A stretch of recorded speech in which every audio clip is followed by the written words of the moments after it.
السلام علیکم ناظرین، بڑی خوشی ہو رہی ہے ایک دفعہ آپ سے دوبارہ ملاقات کر کے، اور خاص طور پہ میں پاکستان مائیکرو فائنانس چینل جو ہے ان کا بڑا شکر گزار ہوں، اور کہ وہ ایک ادنا سی کوشش کر رہے ہیں کہ لوگوں میں جو سود ہے اس کے حوالے سے اویئرنیس جو ہے وہ پیدا کی جائے۔ لوگوں کو معلوم ہونا چاہیے، بحیثیت مسلمان کے ہمیں یہ معلوم ہونا چاہیے کہ اللہ تعالیٰ نے ربا کے بارے میں قرآن میں کیا فرمایا ہے، کیا احکامات ہیں، اور جو سود ہے وہ اصل میں ربا کی ایک قسم ہے جس کو عام طور پہ لوگ جانتے ہیں۔ وہ ربا کی ایک قسم ہے جس میں پیسے کے اوپر پیسہ لینا، اپنے قرض پر کسی بھی قسم کا نفع لینا جو ہے وہ ربا ہے۔ اس کے علاوہ ربا جو ہے وہ بارٹر ٹریڈ میں بھی آتا ہے، اور اس کو ہم ربا الحدیث کے حوالے سے بات کرتے ہیں۔ انشاءاللہ تعالیٰ آنے والے دنوں میں جو مزید پروگرام ہوں گے اس میں ہم ربا کے بارے میں قرآن حدیث کی روشنی میں مزید پروگرام کریں گے، اور انشاءاللہ تعالیٰ ہماری پوری کوشش ہوگی کہ مفتی حضرات جو ہیں ہم ان کو بھی لائیں اور ان کے ساتھ بیٹھ کر اس پہ بات کی جائے، کیونکہ لوگوں کے لیے جاننا انتہائی ضروری ہے کہ ربا اس وقت ہمارے روزمرہ کی زندگی میں کہاں کن شکلوں میں ہمارے اندر پہنچ چکا ہے، رچ بس چکا ہے، اس کا جاننا ہمارے لیے انتہائی ضروری ہے۔ اور اس کے ساتھ ساتھ میں ایک دفعہ پھر پاکستان مائیکرو فائنانس چینل کا ایک دفعہ پھر شکریہ ادا کرتا ہوں کہ انہوں نے مجھے موقع دیا کہ اشتیاق صاحب کے ساتھ آج پھر ملاقات ہو رہی ہے اس چینل کی توسط سے۔ اور آج ہمارا جو ٹاپک ہے اشتیاق صاحب کے ساتھ جو ہم ڈسکس کریں گے اس میں ہم ربا کے حوالے سے بات کریں گے، اور یہ جاننا چاہیں گے اشتیاق صاحب سے۔ اسٹیٹ بینک میں بھی رہے ہیں، اسٹیٹ بینک کے ایڈوائزر بھی رہے ہیں، اور سود کو اور ربا کو کتنے قریب سے انہوں نے دیکھا ہے۔ میرا خیال ہے کہ بہت تھوڑے لوگ ہوں گے جنہوں نے اتنے قریب سے ربا اور سود کو دیکھا ہو اور اس کی عملی شکل دیکھی ہو اور اس کی مختلف صورتیں دیکھی ہوں۔ تو میں ان سے اس چیز سے بات سے آغاز کروں گا کہ وہ ہمیں تھوڑا سا بتائیں، عام لوگوں کے لیے، ناظرین کے لیے، پورے تمام پاکستانیوں کے لیے بتائیں کہ ربا کے اوپر جو پاکستان ہے اس میں اب تک جب سے پاکستان بنا ہے تو یہ کوشش کب شروع ہوئی، اس کے بارے میں تھوڑی سی اب آپ ہمیں اس کے بارے میں بتائیں۔ بسم اللہ الرحمن الرحیم، نحمدہ و نصلی علی رسولہ الکریم۔ رضا صاحب، میں آپ کا مشکور ہوں کہ آپ نے آج اس گفتگو کو دوبارہ شروع کرنے کی طرف دھیان دیا ہے، جو اب ضرورت ہے کہ عوام الناس اس میں عملاً شریک ہوں تاکہ سود پاکستان سے ختم ہو۔ اس کی بنیادی وجہ یہ ہے کہ شاید لوگوں کو پتہ نہیں ہے، یا پتہ ہے تو یہ چیز ڈسکشن میں نہیں آتی کہ اس وقت ہمارے بجٹ کا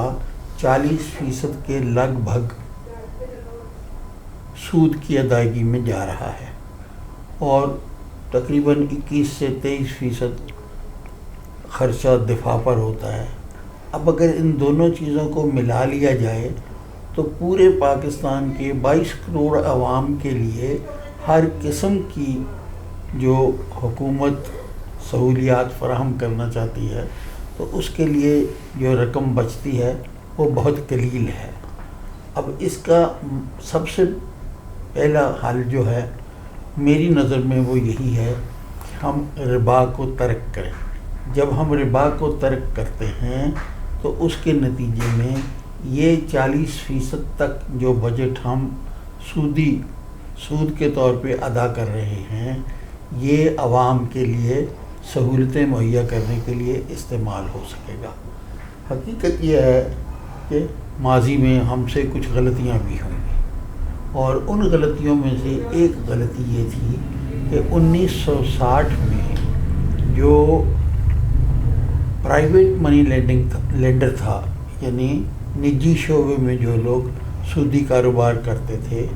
ان کو تحفظ دے دیا گیا، اگرچہ اس کے ساتھ ہی ساتھ حکومت نے مختلف کمیٹیاں اور عدالتی کارروائیاں بھی کی کہ سود کو ختم کیا جا سکے، مگر وہ ان لوگوں کی موجودگی میں، یعنی پرائیویٹ منی لینڈر، نجی شعبے کے لوگ جو سودی کاروبار کرتے ہیں. مگر صورتحال یہ ہے کہ ابھی کوئی ایسا قانون نہیں بنا جو سود کو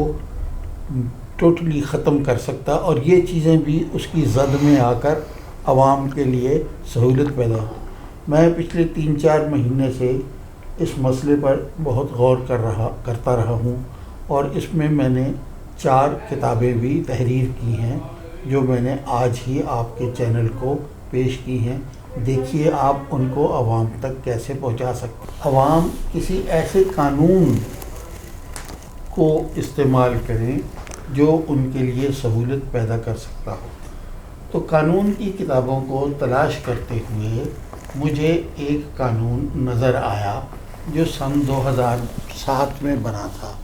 یہ قانون بھی دراصل ہمارے ایک ساتھی جو اس وقت خاتون MPA تھی کاف لیگ کے ٹکٹ پہ، محترمہ حمیرہ شاہد صاحبہ، انہوں نے یہ قانون اسمبلی میں ایک پرائیویٹ بل کے طور پہ پیش کیا. یعنی یہ حکومتی کارروائی نہیں تھی، بلکہ ایک فرد یا ایک گروپ ان کی اپنی کوشش تھی کہ پاکستان سے سود کو ختم کیا جا سکے. یہ آپ ذکر کر رہے ہیں پرائیویٹ 2007 میں جو پرائیویٹ منی لینڈرز ہیں ان کے اگینسٹ جو پنجاب اسمبلی سے بل پاس ہوا تھا. جی، میں اسی کی آپ کو تاریخ بتا رہا ہوں کہ 2003 میں محترمہ حمیرہ نے اسمبلی میں ایک پرائیویٹ بل پیش کیا جو 5 سال تک اسمبلی کے اندر پڑا رہا اور اس پہ ڈسکشن نہ ہوئی، حتیٰ کہ اسمبلی کے ختم ہونے کا وقت آ گیا.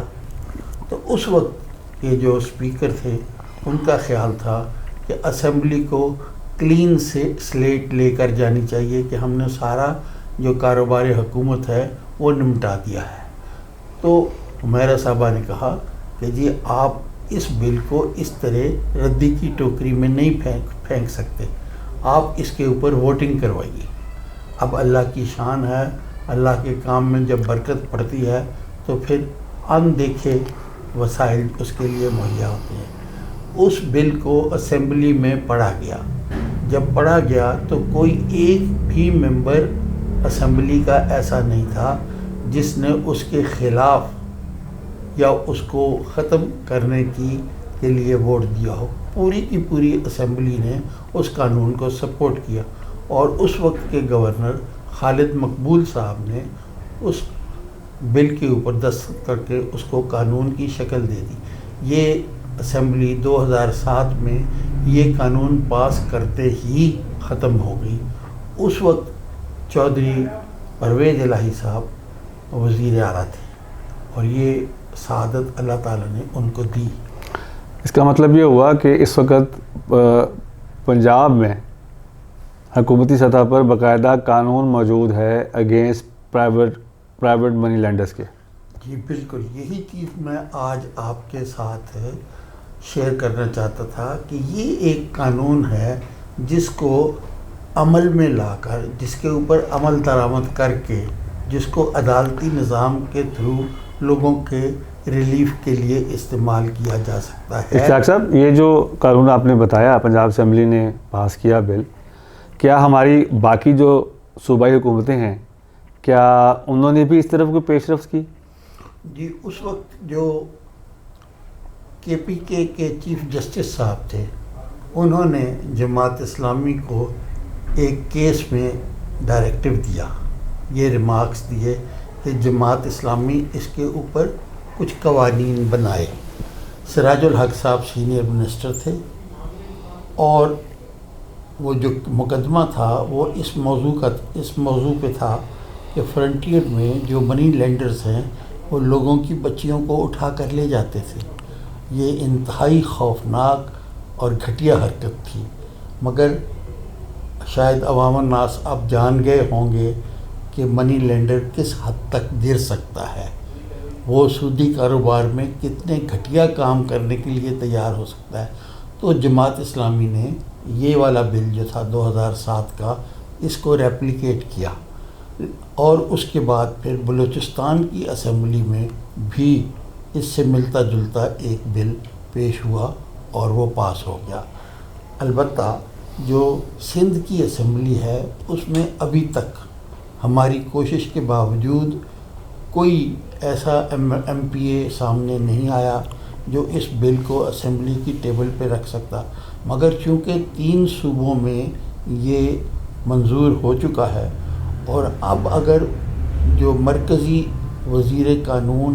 اور وزیر خزانہ ہیں وہ اس پہ عمل درآمد کریں تو خود بخود اسٹیٹ بینک کے ذریعے صوبہ سندھ بھی اس کی لپیٹ میں آ جائے گا۔ تو اللہ کے فضل و کرم سے 3 صوبائی حکومتیں جو ہیں وہ اسی بل کو اڈاپٹ کر چکی ہیں۔ جی بالکل، اس کا مطلب ہے کہ تینوں صوبوں میں ایک ہی قانون لاگو ہے۔ جی بالکل۔ تھوڑا سا آپ ہمیں اس بل کے جو چیدہ جو نکات ہیں، جو پوائنٹس ہیں، ان کے بارے میں بتائیں کہ اس میں کیا کچھ شامل ہے، کیا لیجسلیشن کی گئی، کیا اس میں پرائیویٹ منی لینڈرز کے لیے کوئی سزا بھی مقرر ہوئی ہے، اس کے بارے میں ہمیں کچھ بتائیے۔ بنیادی طور پہ یہی وہ مشکل ایک مسئلہ تھا جس کو اس قانون نے حل کیا کہ جب 1960 میں آپ نے نجی شعبے میں سودی کاروبار کی اجازت دے دی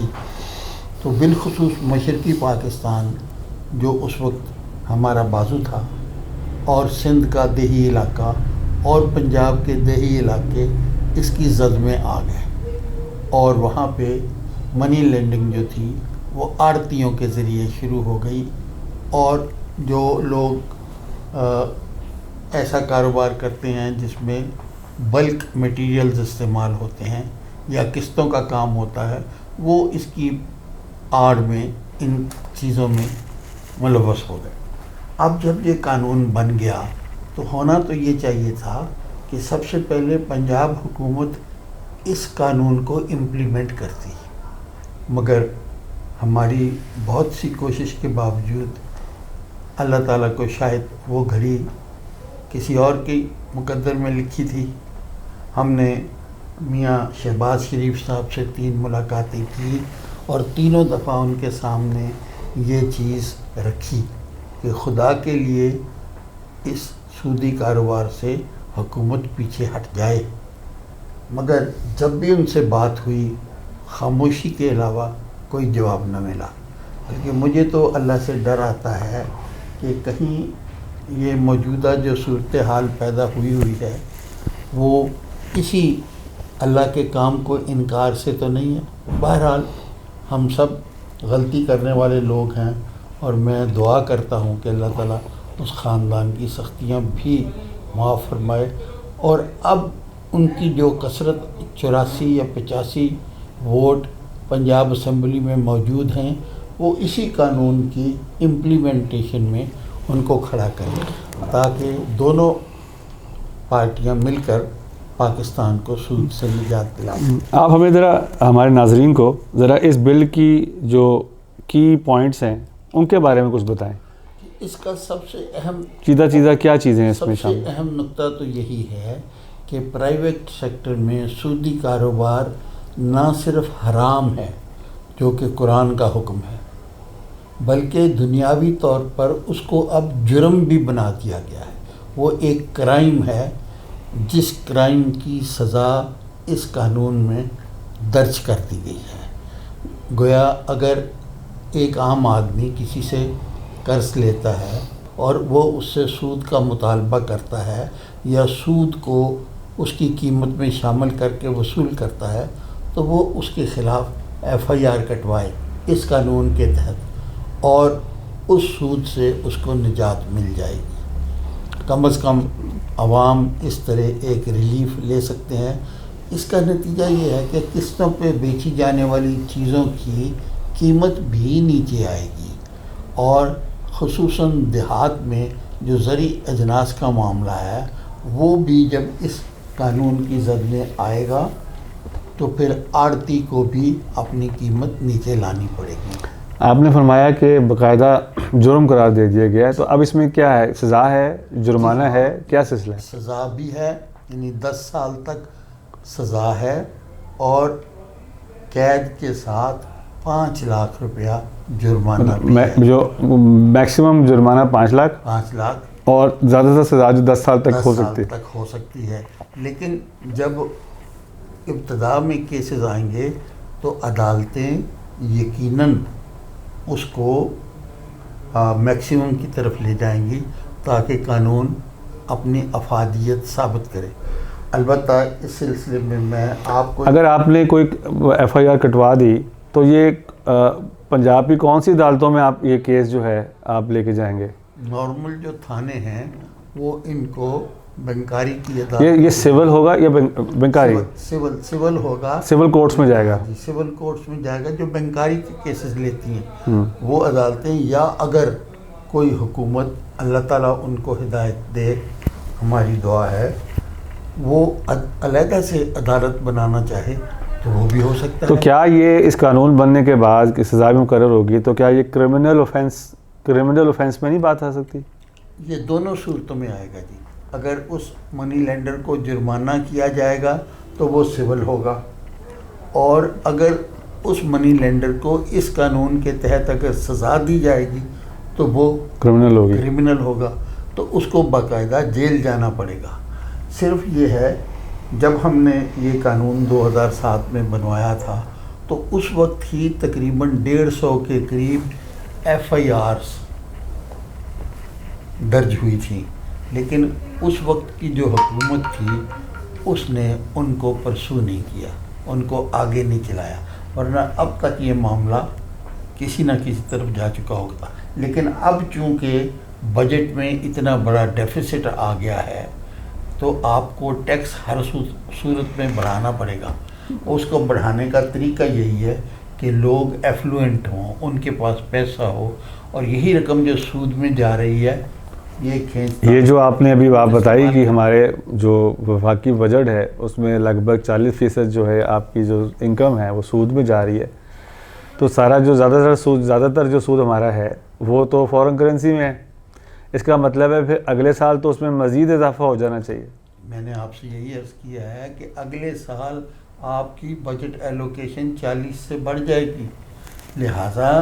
یہ قانون اس وقت اہمیت اختیار کر گیا ہے کہ آپ اس قانون کو امپلیمنٹ کریں, اور جب آپ پورے ملک میں اس کو امپلیمنٹ کر دیں گے تو جو ملک کی اندرونی سطح پہ سود کا پریشر ہے وہ ڈائیورٹ ہو جائے گا انویسٹمنٹ کی طرف. تو کیا یہ کہنا درست ہے کہ یہ 3 صوبائی اسمبلیوں نے جب ایک پرائیویٹ منی لینڈنگ کے اگینسٹ بل پاس کر دیا ہے سود کے اگینسٹ, تو یہ بنیاد بن سکتا ہے فیڈرل گورنمنٹ کے لیے اس کو اڈاپٹ کرنے میں؟ یہ بنیاد بن چکا ہے. جو صوبائی حکومتیں ہیں ان کی تھوڑی سی کوتاہی یہ ہے, میں نے لفظ تھوڑی سی دانستہ استعمال کیا ہے, ورنہ اللہ کے کام میں تھوڑی سی کی بات کیا ہوتی ہے. ان کو خود اللہ سے ڈرنا چاہیے. اور سود کے بارے میں ابھی جو آپ نے بتایا کہ اس کی جو سزا ہے وہ اتنی بڑی ہے کہ اس کو تصور کرنا دشوار ہے, مگر صرف سیاسی مقاصد کے لیے, چھوٹے چھوٹے سیاسی مقاصد کے لیے ہم اتنے اہم قانون کو نافذ نہیں کر رہے. میرا مشورہ یہ ہے کہ حکومت کو نہ صرف یہ قانون نافذ کرنا چاہیے بلکہ مائکرو فائنانس ادارے کو یہ آفر کرنی چاہیے کہ آپ گورنمنٹ فنکشنریز اسپیشلی پولیس اور جو ریاستی اور افسران ہیں ان کو اس قانون کی ٹریننگ دیں, اور کسی بھی مقررہ معاوضے کے عوض ان کی ٹریننگ شروع ہو. ابھی موجودہ حکومت نے ایک کمیٹی بنائی ہے اور مفتی تقی عثمانی صاحب کو اس کا سربراہ بنایا ہے کہ پاکستان کا جو بینکاری کا نظام ہے اس کو ٹوٹلی اسلامی بینکاری میں کنورٹ کیا جائے. آپ کے خیال میں یہ جو قانون ہے, صوبائی قانون ہے, یہ کس طرح فائدہ مند ہو سکتا ہے اس کمیٹی کے لیے؟ یہاں قومی اسمبلی کی ایک اکنامکس کی کمیٹی ہے اور اس کے ایک چیئرمین بھی ہیں. جب یہ اسمبلی میں بات چلی اور کہ ایک کمیٹی بنائی جائے, اس اسمبلی کی کمیٹی کے تحت جس میں نہ صرف اسمبلی کے اراکین شامل ہوں بلکہ باہر سے بھی لوگوں کو لیا جا سکے, تو میں نے فوری طور پہ اکنامکس کی کمیٹی کے چیئرمین صاحب کو ایک عرضداشت پیش کی کہ آپ ان حدود میں ہمیں موقع دیجیے، ہم یہ سسٹم آپ کو بنا کے دیتے ہیں، ہمارے پاس بنا ہوا موجود ہے اور اسی قانون کے تحت وہ سارا ہے۔ اگر کسی وقت اس کمیٹی کے پاس جانے کی ہمیں اجازت ملتی ہے یا تقی عثمانی صاحب سے وہ صرف ابھی جو اخبارات میں آیا ہے رہنمائی لیں گے، انہوں نے بے شک چیئرمین شپ دی ہے لیکن وہ رہنمائی لیں گے کہ اگر کوئی متنازع مسئلہ ہوگا تو پھر وہ اس میں ان کو گائیڈ کر سکیں گے، ڈائریکشن نہیں دے سکتے۔ یہ ایک سیاسی چال کے طور پہ بھی ہو سکتا ہے، لیکن میری دعا یہ ہے کہ اللہ تعالیٰ حکمرانوں کو سمجھ لے اور وہ حقیقی معنوں میں اس کو صحیح طور پہ کمیٹی کو یہ کام دیں کہ آپ ہمیں وہ نظام بنا دیں اقتصاد کا، وہ اقتصادی نظام بنا دیں جن کو قومی اسمبلی امپلیمنٹ کر سکے۔ اگر ہمیں یہ کمیٹی بلاتی ہے، ہماری کوشش یہ ہوگی کہ ان کو دوبارہ یاد دلائیں تو ہم یہ سارا نظام جو اس کیمرے کے توسط سے عوام تک پہنچا رکھے ہیں سارے کا سارا حکومت کے آگے رکھ دیں گے، اور اگر وہ ہم سے مشاورتی سلسلہ قائم کرنا چاہیں گے تو وہ تقی عثمانی صاحب کی سربراہی میں جاری رہے گا۔ یہ ٹھیک ہے کہ تقی عثمانی صاحب فقہ کے معاملے میں ایک بہت بڑی شخصیت ہیں، لیکن الحمدللہ ہم نے بھی بینکاری کے ضمن میں اور اقتصاد کے ضمن میں جو کام کیا ہے وہ لوگوں کے سامنے پیش کر رہے ہیں۔ اگر کہیں کوئی کوتاہی کمی کسی طرف سے بھی ہوگی تو یہ ساری چیزیں ایک دوسرے کو سپورٹ کریں گی اور ایک قطعی اسلامی نظام اقتصادی حکومت کو پیش کیا جا سکے گا۔ دیکھیے اس کا فائدہ کیا ہوگا اگر پاکستان اس بلا سودی نہیں بلکہ اسلامی اقتصادی نظام کی طرف بڑھتا ہے تو اس کے نتیجے میں جب پاکستان سے سود ختم ہوگا تو عالم اسلام کے تمام ممالک کو سود ختم کرنا پڑے گا۔ پاکستان واحد ملک ہے جس کی اکانومی میں اتنی گنجائش ہے کہ وہ باقی اسلامی ملکوں کے وہ ریسورسز جو اس وقت ویسٹ میں انویسٹ ہو رہے ہیں ان کو اٹریکٹ کر سکے گا۔ پچھلی دفعہ جب 84 میں یہ کوشش کی گئی تو وہ کامیاب نہ ہو سکی، اس کی وجہ صرف یہ تھی کہ پاکستان کے پاس جو سسٹم تھا وہ سود کو ختم نہیں کر رہا تھا۔ یہ تو کہا گیا کہ آپ بلا سود بینکاری کریں، لیکن یہ نہیں کہا گیا کہ سود حرام ہے اور اس کی یہ سزا ہے۔ اگر اس وقت بھی سزا مقرر کر دی جاتی تو اس وقت بھی بہتری ہو سکتی تھی، لیکن جیسے میں نے عرض کیا ہے کہ یہ اللہ تعالیٰ کی رضا کے تحت سارے کام چلتے ہیں۔ یہ سعادت اللہ تعالیٰ نے حمیرہ صاحبہ کی قسمت میں لکھی ہوئی تھی، ان کو مل گئی اور انہوں نے یہ قانون پیش کیا، اور چودھری پرویز الہی صاحب جو وزیر اعلیٰ تھے ان کو، اور یہی راجہ بشارت صاحب اس وقت بھی وزیر قانون تھے، اللہ تعالیٰ نے ان کے ذمہ یہ سعادت رکھی تھی اور یہ ان کو مل گئی۔ لیکن اب صورتحال یہ ہے کہ اب پاکستان کی اکانومی کی بھی ڈیمانڈ اسی طرف آ رہی ہے۔ اکانومی چاہتی ہے کہ ایک ایسا نظام ہمیں ملے جو اسلامی ہو اور جس کو پورے اسلامی دنیا پہ محیط کیا جائے اور وہ مغرب کے سودی نظام کا مقابلہ کرے اور عام آدمی اپنی خوشی سے اللہ کی رضا کے لیے اس نظام کی طرف آئے، اور انشاءاللہ یہ ہوگا اور مجھے اس میں کوئی شک نہیں ہے، اور پاکستان کے علماء اس کوشش میں ہراول دستہ ثابت ہوں گے۔ ہاں، میں اس بات کو دوبارہ دہرانا چاہتا ہوں کہ حکومت کو چاہیے کہ آپ کی اس کوشش کو اپریشیٹ کرے، اور سرکاری جو ملازم اس شعبے سے منسلک ہیں، پولیس ہے یا ڈپٹی کمشنر ہیں یا اور دوسرے ان کے ماتحت ہیں، ان کو ٹریننگ دلائی جائے اور آپ ان کے لیے ایک سینٹر مہیا کریں